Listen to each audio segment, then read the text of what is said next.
Hello everyone and welcome back to my channel Easy Learner. Today we are going to start the first chapter of Principle of Marketing. और अगर आप मेरे channel पे आज पहली बार आए हो तो प्लीज़ मेरे चैनल को सब्सक्राइब कर दीजिए ताकि आने वाली वीडियोस आपको टाइम से मिल जाएं। तो चलिए स्टार्ट करते हैं विदाउट वेस्टिंग एनी टाइम। सबसे पहले मीनिंग समझते हैं कि चैप्टर में मार्केटिंग का मीनिंग क्या होता है। लेकिन मार्केटिंग समझने से पहले हमको वर्ड समझना होगा मार्केट, क्योंकि जो मार्केटिंग टर्म निकल कर आई है वो बनी है मार्केट से। Okay, the term marketing has been derived from the word market, क्योंकि मार्केटिंग मार्केट से बना है तो इसलिए सबसे पहले हमको मार्केट समझना होगा कि मार्केट क्या होता है। Market is generally understood as the place of geographical area where buyer and sellers meet and enter into transaction involving transfer of ownership of goods, services, securities, etc. It means market एक वो जगह है, वो एक area है, वो एक geographical area है जहाँ पर बायर और सेलर, खरीदने वाला और बेचने वाला आपस में मिलते हैं और एक ट्रांजैक्शन क्रिएट करते हैं, मतलब एक लेन देन क्रिएट करते हैं जिसमें ट्रांसफ़र ऑफ ऑनरशिप होती है। किसकी ट्रांसफ़र होती है? ऑनरशिप की, गुड्स सर्विसेज की, सिक्योरिटीज़ की, इन सब चीज़ों की ट्रांजैक्शन होती है, ट्रांसफ़र होता है इन चीज़ों का। ट्रांजैक्शन किसके बेसिस पर होता है? गुड्स हमको मिलता है और हमारा कैश, हमारे जो मनी है वो एक सेलर के पास में जाती है। तो इसको बोलते हैं ट्रांजैक्शन, मतलब लेन देन जो होता है, पैसे से जो ट्रांसफ़र करके हम सर्विस या फिर गुड की जो ओनरशिप लेते हैं, ये सब चीज़ें ट्रांजैक्शंस में आती हैं। तो मार्केट एक वो जगह है जहाँ पर सेलर और बायर दोनों आपस में मिलते हैं, ट्रांजैक्शन करते हैं और ओनरशिप और मनी का इंटरचेंज करते हैं आपस में। क्लियर है? अब बढ़ते हैं आगे। Marketing is a comprehensive term which includes all resources and set of activities necessary to direct and facilitate the flow of goods and services from producer to consumer in this process of distribution. It means market एक छोटा concept है, but marketing is a wide concept, बहुत चौड़ा concept है। Comprehensive मतलब बड़ा term है marketing. ये सारे रिसोर्सेज को इंक्लूड करता है अपने में, और ये क्या करता है?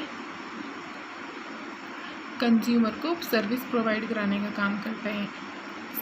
जो कंज्यूमर सेलर से आके अपना प्रोडक्ट ख़रीदता है, फिर सर्विस लेता है, और इस प्रोसेस को पूरे को बोलते हैं marketing. It means it is necessary, it is to direct the end facilitate the flow of goods and services from producer to consumer, मतलब ये एक फ़्लो बनाता है, फैसिलिटी देता है कंज्यूमर्स को गुड्स और सर्विसेज की, प्रोड्यूसर से कंज्यूमर को। द प्रोसेस ऑफ डिस्ट्रीब्यूशन का मतलब है सामान को एक जगह से दूसरी जगह पर ट्रांसफ़र करना। डिस्ट्रीब्यूशन होता है इक्वली डिस्ट्रीब्यूट करना, बांटना। ठीक है। The success of every business depend on the sale of product. किसी भी बिज़नेस की जो सक्सेस है वो डिपेंड करती है उसकी प्रोडक्ट की सेल किस तरह हो रही है ना। ज़्यादा हो रही है तो ज़्यादा सक्सेस कर रहा है, कम हो रही है तो कम सक्सेसफुल होता है business. Not only the sale but how much customers are satisfied is also important. सिर्फ सेल से ही हम अपना सक्सेस नहीं देख सकते हैं कि अगर सेल ज़्यादा हो रही है तो ही सक्सेस है। हमें ये भी देखना होता है कि क्या हमारा कस्टमर सेटिस्फाइड है। जो हम अपना प्रोडक्ट सेल आउट करते हैं, क्या हमारा कस्टमर उसको ख़रीदने के बाद में सेटिस्फाई है? फीडबैक हमारा क्या है? Feedback is most important in marketing. अब हम डेफिनेशन पढ़ते हैं मार्केटिंग की। बेसिकली डेफिनेशन मार्केट की दो हेड में होती है। एक हेड आता है ट्रेडिशनल, नैरो और प्रोडक्ट ओरिएंटेड अप्रोच। ठीक है, दो अप्रोच होती है, traditional, narrow, product oriented approach. ये तीनों एक ही के नाम है। ठीक है, और इसमें होता क्या है? The producer is concern only with the production of good. In this process they ignore their customers choice. इसमें क्या होता है? ये बहुत पुरानी प्रथा चलती आ रही है। इसमें होता है कि जो प्रोड्यूसर होता है उसको सिर्फ प्रोडक्शन से मतलब होता है, मतलब to manufacture something, to produce something, to produce goods. वो ये नहीं सोचता है कि हमारे कस्टमर की डिमांड क्या है, उसकी चॉइस क्या है, उसका टेस्ट और प्रेफरेंस क्या है। उसको बस अपना प्रोडक्शन करना होता है तो वो सिर्फ उसी के बारे में सोचता है कि प्रोडक्शन, वो सोचता है कि जितना ज़्यादा प्रोडक्शन होगा उतनी ज़्यादा सेल होगी, रैदर देन कि हमारा कस्टमर चाहता क्या है, जो हमारा कस्टमर चाहता है वो मैं प्रोड्यूस करूँ, ये ना सोच के सोचता है कि ज़्यादा से ज़्यादा बस प्रोडक्शन होना चाहिए कंपनी में।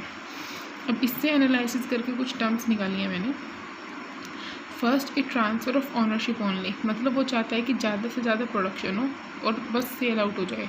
उसको ये नहीं पता है कि जहाँ पर हमारी कंपनी है कि वहाँ पर डिमांड किस चीज़ की है, तो उसको प्रोडक्शन करना है और उसको सेल आउट करना है ना। वो सिर्फ सेल आउट करना चाहता है। ट्रांसफ़र ऑफ ऑनरशिप मतलब प्रोडक्ट को एक दूसरे को देना। Exchange process in term of money price, क्या होता है कि जब हम कोई चीज़ एक्सचेंज करते हैं तो हम फ्री में तो लेते नहीं हैं, और आजकल बार्टर सिस्टम भी ख़त्म हो गया है। बार्टर सिस्टम मतलब चीज़ के बदले चीज़, ये भी ख़त्म हो गया है। तो मतलब इस प्रोसेस में हमें ऑनरशिप तो मिलती है, लेकिन ऑनरशिप हमें कब मिलती है, जब हम उसके रिटर्न में उसी के लेवल की मनी हम देते हैं दूसरे को। ठीक है। बाइंग एंड सेलिंग एक्टिविटीज़ है, सिंपल सी चीज़ है, एक ख़रीदता है तो दूसरा बेचता है ना। It performs activities related with physical distribution. इस अप्रोच में क्या होता है कि क्योंकि ये प्रोडक्शन के ऊपर ध्यान देता है सिर्फ, और प्रोडक्शन हमेशा फिजिकल गुड की होती है, तो ये भी सिर्फ परफॉर्म क्या करते हैं, फिजिकल डिस्ट्रीब्यूशन एक्टिविटी परफॉर्म करता है, यानी सिर्फ फिजिकल चीज़ का ही डिस्ट्रीब्यूशन होगा। क्लियर है। अब हर किसी की जब स्ट्रेंथ होती है तो उसकी वीकनेस भी होती है। अब इस अप्रोच की भी वीकनेस है।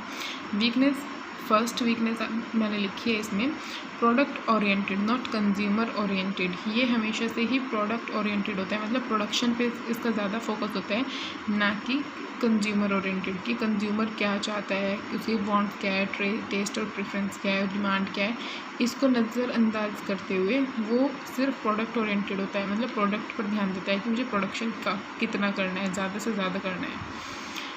सेकेंड है ignore social responsibility side of marketing, मतलब वो रिस्पॉन्सिबिलिटी साइड भूल जाता है कि मेरी सोशली मेरी क्या रिस्पॉन्सिबिलिटी बनती है, वो भूल जाता है कि मतलब सोसाइटी, अगर मैंने अपनी कोई फैक्ट्री या फर्म खोल रखी है तो मेरी रिस्पॉन्सिबिलिटी बनती है कि मैं अपनी जो मेरी सोसाइटी है, मैं उसको ज़्यादा से ज़्यादा सर्विस प्रोवाइड करा सकूँ। वो इस चीज़ को ना ध्यान में रखते हुए उसको रहता है कि बस मुझे ज़्यादा से ज़्यादा प्रोडक्शन करता है, वो कंज्यूमर के टेस्ट और प्रेफरेंस का हो या फिर ना हो, कंज्यूमर उसको पसंद करे या ना करे, उसको बस अपना प्रोडक्शन करने से मतलब होता है।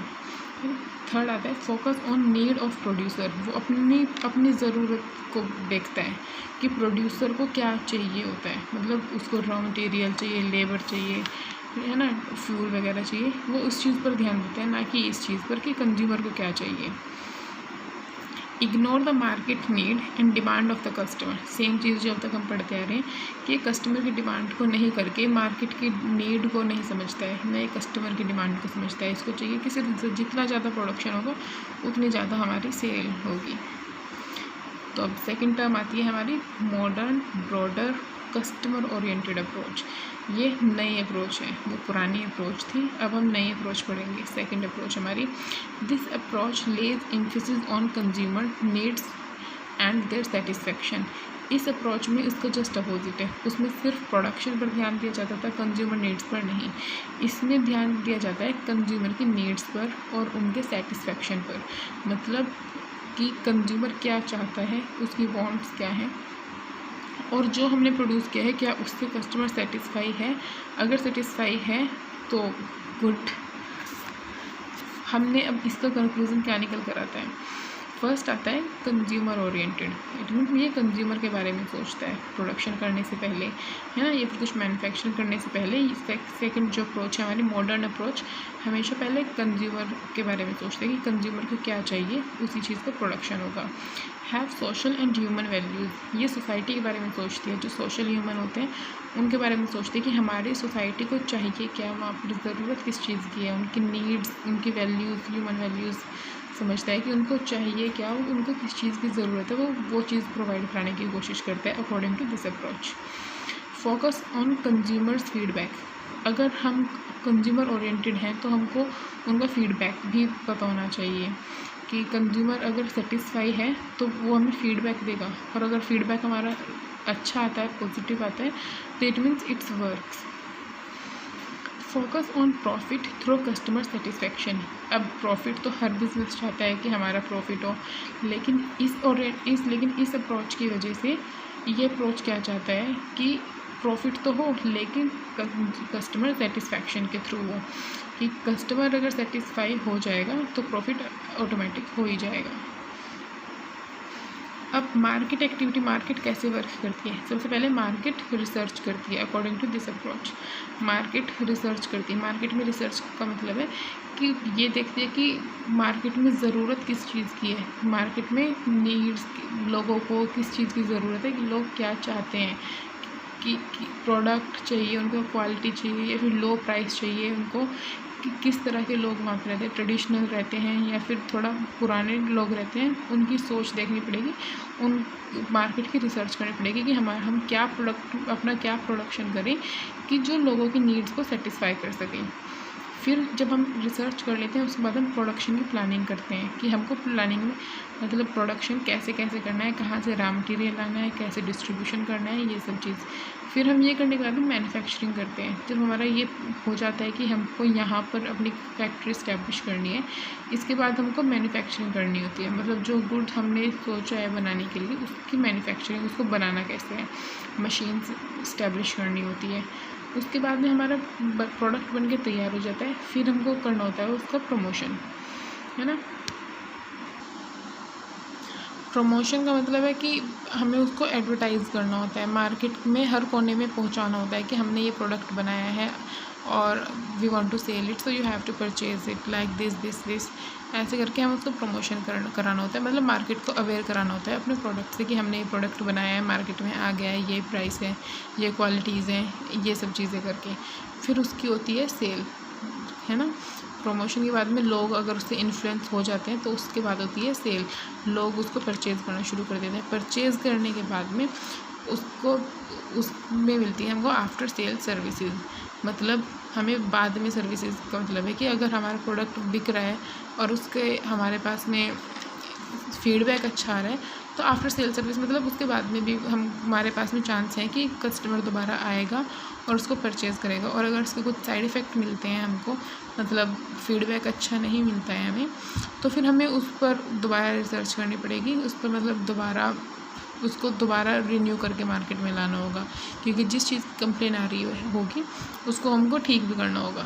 क्योंकि हमको क्या चाहिए इस अप्रोच में, हमें कंज्यूमर ओरिएंटेड है, हमको कंज्यूमर का सोच कर चलना पड़ता है। कंज्यूमर अगर सेटिस्फाई है तो वेरी गुड, अगर सेटिस्फाई नहीं है तो हमको एरर को, जो भी इसमें मिस्टेक हुई है उसको ढूंढना होगा। ढूंढने के बाद में हमें उसको करेक्ट करना होगा।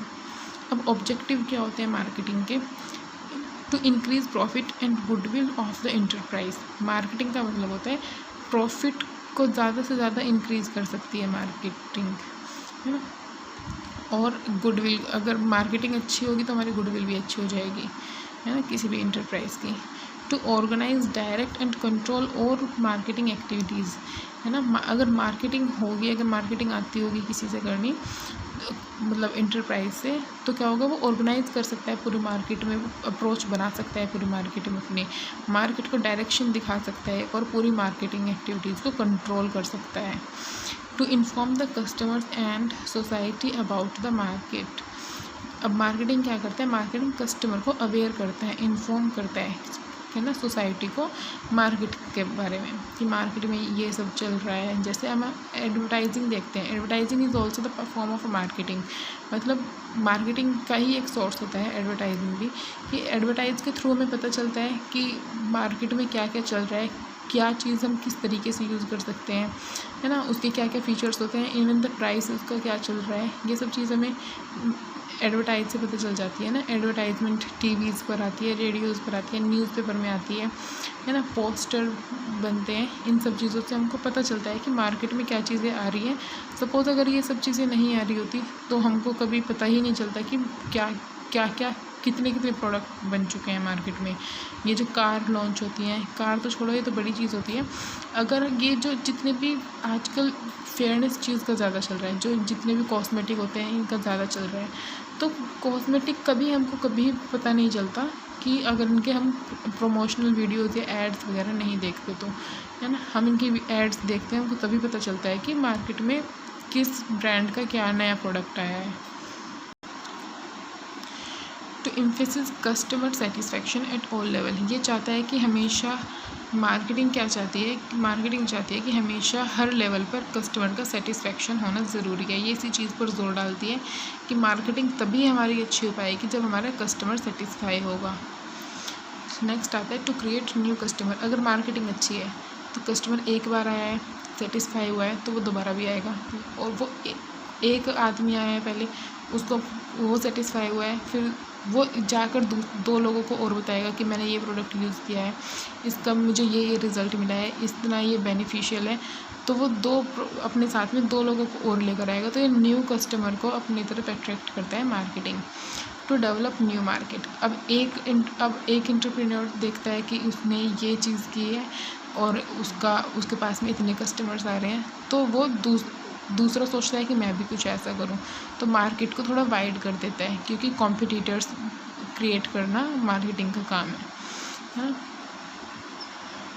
अब importance of marketing in developing economy और इंडियन इकोनॉमी, क्योंकि इंडियन इकोनॉमी भी अभी डेवलपिंग इकोनॉमी में आती है ना, डेवलप्ड नहीं हुई है अभी तक हमारी कंट्री, डेवलपिंग है, मतलब डेवलप के रेस में लगी हुई है अभी भी, है ना। अब इम्पोर्टेंस क्या होती है मार्केटिंग की इंडिया जैसी कंपनी में जो डेवलपिंग है अभी। Increase in employment opportunity, marketing से क्या होगा, एम्प्लॉयमेंट अपॉर्चुनिटी बढ़ेगी, मतलब रोज़गार मिलेगा लोगों को। Increase in sales of good, marketing का मतलब है to aware customers for the product को लेकर कस्टमर्स को अवेयर करना। और अगर ऐसा होगा, लोग क्या करते हैं, एटलीस्ट एक बार तो यूज़ करके देखते ही हैं प्रोडक्ट को, है ना, तो उससे क्या होगा, सेल ज़्यादा हो जाएगी। Development of new source of finance के ज़्यादा से ज़्यादा सोर्स हो जाएंगे, क्योंकि अगर कोई एक प्रोडक्ट निकालता है तो दूसरा प्रोडक्ट निकालने की कोशिश करता है, कुछ मल्टी प्रोडक्ट निकालने की कोशिश करता है, तो इसलिए फाइनेंस के सोर्स ज़्यादा हो जाएंगे, है ना। इंक्रीज़ इन एक्सपोर्ट, अगर हमारे कंट्री में मैन्युफैक्चरिंग ज़्यादा होगी तो हमारी कंपनी अपने देश से अलावा दूसरे देशों में भी अपना बिज़नेस बढ़ा सकती है, दूसरे देशों में भी अपना सामान भेज सकती है, एक्सपोर्ट कर सकती है। Increase in national income of country, अगर हमारे पास में एंटरप्रेन्योर्स ज़्यादा होंगे, फर्म्स ज़्यादा होंगी, इंडस्ट्रीज़ ज़्यादा होंगी, इंटरप्राइज ज़्यादा होंगी, तो उनका टैक्स भी ज़्यादा ही होगा फिर, है ना। अभी एक कंपनी टैक्स दे रही है, लेकिन जब 10 कंपनी होंगी तो 10 कंपनी टैक्स देंगी, है ना। तो क्या होगा कि नेशनल इनकम भी बढ़ जाएगी हमारी, उससे क्या होगा, हमारी डेवलपिंग में हेल्प मिल जाएगी। इंडस्ट्रियल प्रोग्रेस, एक इंडस्ट्री को देख के दूसरी इंडस्ट्री इस्टेब्लिश हो जाती है, ऐसे करके बहुत सारी इंडस्ट्रीज इस्टेब्लिश हो जाती हैं, ठीक है।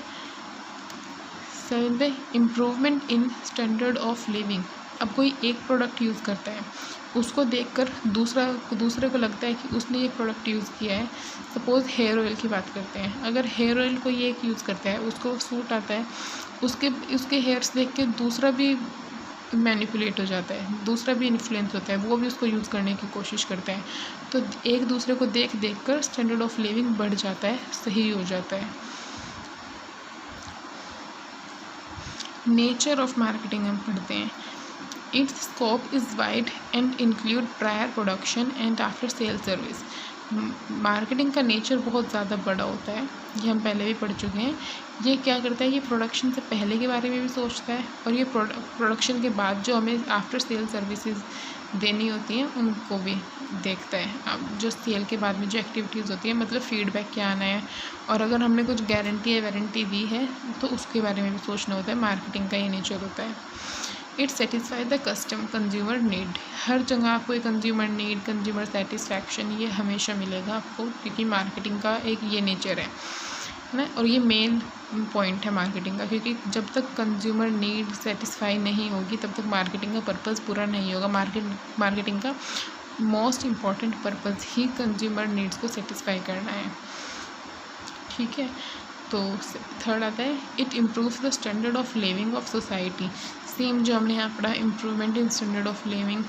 अगर मार्केटिंग का मतलब है कि मार्केट जब हम अवेयर हो जाते हैं तो हम उनको यूज़ करने का सोचते हैं, और जब हम एक बार यूज़ कर लेते हैं प्रोडक्ट को तो हम उसको परमानेंट यूज़ करने की कोशिश करते हैं।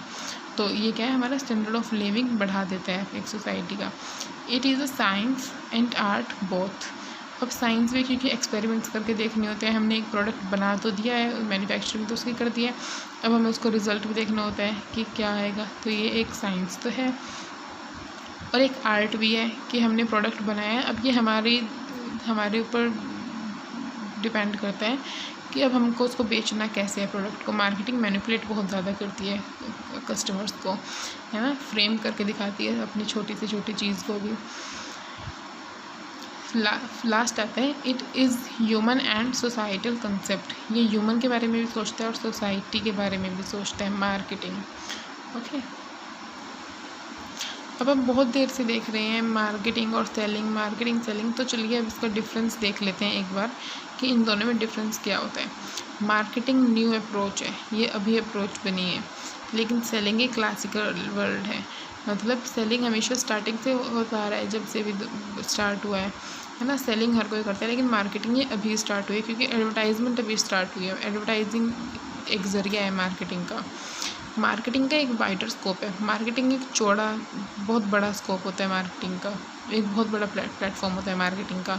जबकि selling is a narrow scope. Selling का मतलब होता है कि कोई शॉप पर जाता है, किसी डिपार्टमेंट में जाता है, परचेज़ करता है और आ जाता है, ये सिर्फ इतनी सी प्रोसेस होती है। लेकिन मार्केटिंग की बहुत लंबी चौड़ी प्रोसेस होती है, ठीक है ना, क्योंकि पूरी प्रोसेस को मार्केटिंग बोलते हैं। जब तक प्रोडक्ट बनने से प्रोडक्ट का कंज्यूमर जब उसको कंज्यूम नहीं कर लेता तब तक को मार्केटिंग बोलते हैं। तो इसकी वाइडर स्कोप है और इसका नैरो स्कोप है। नैरो स्कोप खरीदना, बेचना और उसको खरीदना, यहीं पर सेलिंग ख़त्म हो जाती है, इसलिए इसका नैरो स्कोप होता है। थर्ड है, its function is to find and maintain customers. Marketing का मतलब होता है कि अपने कस्टमर्स को फाइंड करे, ढूंढे उनको और उनको मेंटेन करके रखे, उनको बना के रखे। लेकिन सेलिंग का क्या होता है, it just have to sell the product only. उसको सिर्फ प्रोडक्ट सेल करने से मतलब होता है, फीडबैक कुछ भी है, लेकिन बस सेलिंग का मतलब बेचना होता है। क्लियर है।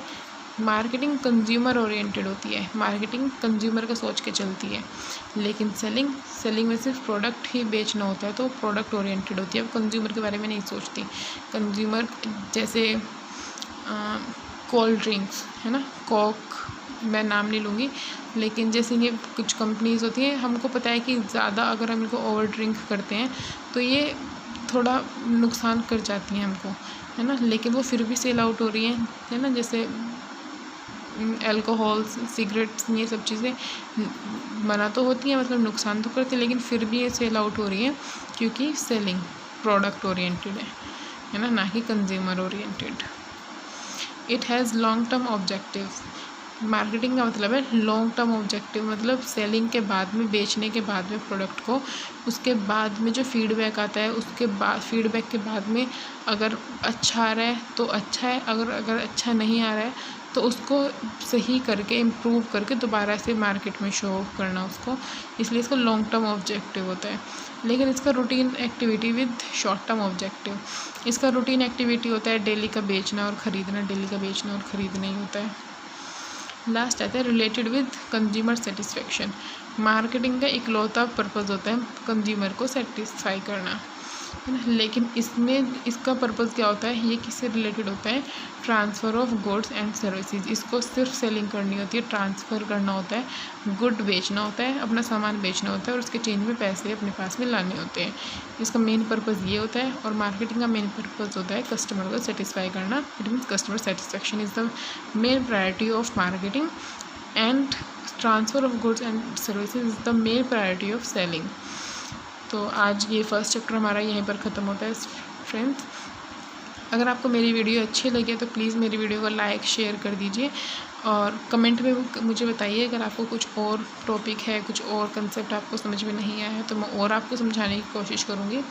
और प्लीज़ मेरे चैनल पर अगर आप पहली बार आए हैं तो प्लीज़ इसको सब्सक्राइब कर दीजिए ताकि आने वाली वीडियोस आपको टाइम से मिलती रहें। और आगे भी इसके चैप्टर्स आने वाले हैं, डोंट वरी, कंप्लीट बुक हो जाएगी आपकी। So all the best.